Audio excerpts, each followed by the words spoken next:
Kajian Lingkungan Hidup Strategis KLHS memberikan rekomendasi Kepala Pemerintah Kabupaten Waikanan untuk mewujudkan pembangunan berkelanjutan. KLHS menjadi instrumen penting menyusun RPJMD, membantu memastikan tujuan pembangunan berkelanjutan menjadi prioritas 5 tahun ke depan. Instrumen pengelolaan lingkungan hidup dan kebijakan perencanaan pembangunan di Indonesia diatur dalam Undang-Undang Nomor 32 Tahun 2009 tentang Perlindungan dan Pengelolaan Lingkungan Hidup, Peraturan Pemerintah Nomor 45 Tahun 2016 tentang Tata Cara Penyelenggaraan Kajian Lingkungan Hidup Strategis KLHS. Instrumen pengelolaan lingkungan hidup dan kebijakan perencanaan pembangunan juga diatur dalam Peraturan Menteri Lingkungan Hidup dan Kehutanan Republik Indonesia dan Peraturan Menteri Dalam Negeri Nomor 7 Tahun 2018 tentang pembuatan dan pelaksanaan kajian lingkungan hidup strategis dalam penyusunan rencana pembangunan jangka menengah daerah. Pemerintah Kabupaten Waikanan menyusun rencana pembangunan jangka menengah daerah RPJMD tahun 2025-2029. Untuk mendukung RPJMD, pemerintah Kabupaten Waikanan wajib menyusun kajian lingkungan hidup strategis.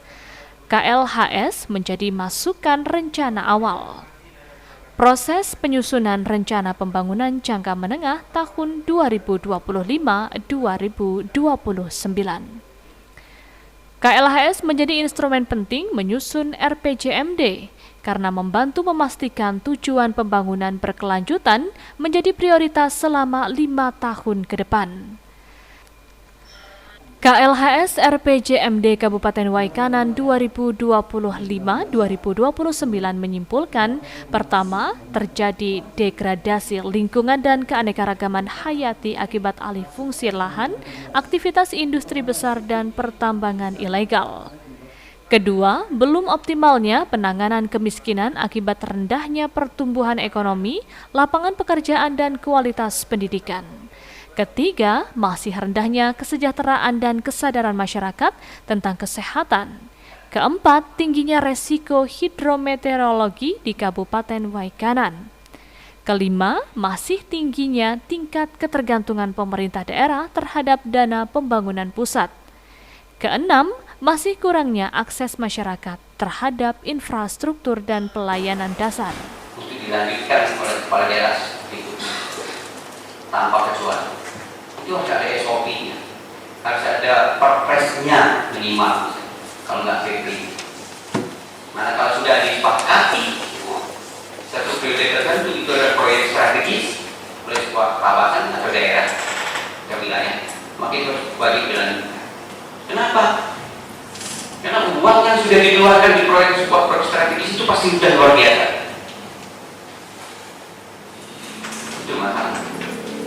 Kita sekarang baru menyusun namanya SOP atau ketentuan regulasi yang mengkaitkan antara setiap 20 tahun harus disusun RPJMD, yang 5 tahun disusun RPJMD.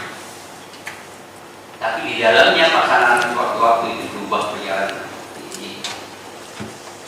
Itu masalahnya Pak. Jadi sekali lagi saya berharap kita yang ada di sini, saya berharap banyak ya, bagaimana hasil kesepakatan kita nanti harus kita buat dengan sebaik-baiknya. Ya, saya akan minta saran dari beberapa dari semua kita yang ada di sini untuk mensepakati isu strategis dan alternatif skenario yang tadi disampaikan oleh Pak Presiden, terutama dalam kaitannya dengan tujuan pembangunan berkelanjutan. Karena ini adalah dokumen KLHS yang 17 tadi yang saya sampaikan.